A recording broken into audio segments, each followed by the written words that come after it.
Kalian tahu nggak sih kalau berkomunikasi atau berinteraksi dengan lawan bicara yang berbeda budayanya itu harus ada hal yang diperhatikan, karena kalau tidak akan terjadi kesalahpahaman. Dalam komunikasi antar budaya sangat penting untuk kita saling menghormati sesama etnis. Manfaat penelitian yaitu dapat menjadi bahan referensi untuk mengatasi masalah yang dihadapi, juga dapat menambah wawasan penulis mengenai masalah yang diambil, juga dapat memotivasi anak bangsa bahwa perbedaan etnis bukan menjadi penghalang, terutama dalam komunikasi untuk kegiatan membangun Indonesia lebih indah. Rumusan masalah yang akan kita bahas, yang pertama adalah bagaimana etnis Tionghoa dalam bersosialisasi dengan etnis pribumi dan bagaimana hambatan etnis Tionghoa dalam bersosialisasi dengan etnis pribumi. Oke, jadi ada beberapa pengertian komunikasi dan budaya menurut beberapa ahli. Yang pertama, menurut Reswandi, kata komunikasi dapat diartikan sebagai upaya untuk mencapai kebersamaan. Lalu yang kedua dari Andrew S. Sikula, komunikasi adalah proses pemindahan informasi dan pengertian serta pemahaman dari seseorang terhadap sesuatu atau suatu tempat. Dan yang terakhir, menurut Sihabudin, kata budaya dapat diartikan sebagai upaya yang membangkitkan minat. Kemudian selanjutnya yaitu perilaku komunikasi. Unsur-unsur antara budaya dapat mempengaruhi komunikasi dalam bentuk stereotip. Dalam sebuah proses komunikasi antar manusia, stereotip pada umumnya akan menghambat keefektifan dalam melakukan komunikasi. Bahkan pada gilirannya akan menghambat integritas manusia. Etnis Tionghoa itu punya peran yang mana beberapa kali muncul dalam sejarah Indonesia. Bahkan sebelum Republik Indonesia dideklarasikan dan setelah Republik Indonesia itu terbentuk. Faktor inilah yang kemudian menyuburkan perdagangan dan lalu lintas barang maupun manusia dari Cina ke Nusantara maupun sebaliknya.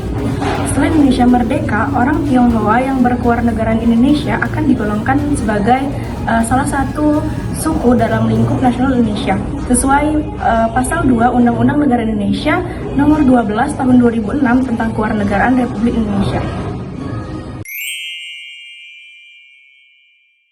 Selanjutnya yaitu sosialisasi mahasiswa Tionghoa dengan mahasiswa pribumi. Poin pertama yaitu cara berkomunikasi. Komunikasi mahasiswa pribumi dengan mahasiswa etnis Tionghoa pertama kali kurang bagus karena belum saling mengenal. Namun ketika sudah saling mengenal lebih lama, perbedaan tidak menjadi penghalang dalam berkomunikasi, tolong-menolong, berteman, dan belajar. Selanjutnya itu ada bentuk komunikasi. Dari penelitian kami, bentuk komunikasi ini terfokus pada dua hal, yaitu komunikasi verbal dan komunikasi non-verbal. 3. Cara bergaul. Sama seperti cara berkomunikasi, awalnya mahasiswa Tionghoa lebih nyaman bergaul dengan sesama etnis mereka. Tapi, lambat laun mulai terbuka dan bergaul bersama mahasiswa pribumi. Perilaku dalam komunikasi mahasiswa Tionghoa dengan mahasiswa pribumi. Dalam berkomunikasi, mahasiswa Tionghoa dengan mahasiswa pribumi memakai bahasa nasional yaitu bahasa Indonesia. Namun, pada mahasiswa Tionghoa yang lahir dan besar di suatu daerah, mahir menggunakan bahasa daerahnya loh. Misalnya di Surabaya, bahasa Jawa itu sering dipakai dan tidak menyulitkan mahasiswa Tionghoa dalam berkomunikasi dengan mahasiswa pribumi. Dalam berkomunikasi, yang paling penting adalah sikap saling menghargai, sehingga dapat harmonis dan jauh dari konflik atau perselisihan. Bagaimanapun, ada faktor yang mendukung dan menghambat keduanya. Tetapi jika ini bisa ditoleransi, maka tujuan antar keduanya bisa tercapai dalam hal berkomunikasi.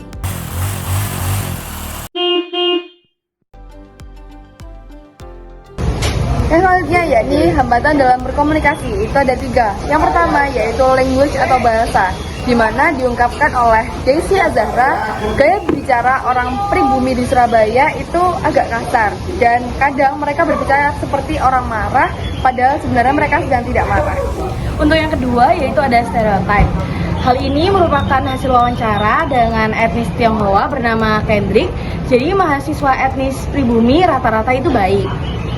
Dan yang selanjutnya, yang ketiga ada prasangka. Contoh dari wujud prasangka yaitu dengan menghindarkan diri dari kelompok etnis yang tidak begitu disukai.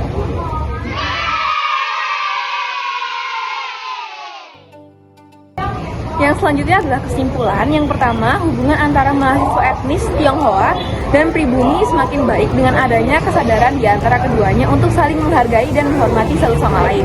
Selanjutnya, begitu pula mahasiswa etnis Tionghoa yang seharusnya lebih ekstra dalam mempelajari dan memahami mahasiswa etnis pribumi. Dan sejauh ini para mahasiswa etnis Tionghoa juga sudah bisa beradaptasi dengan mahasiswa etnis pribumi.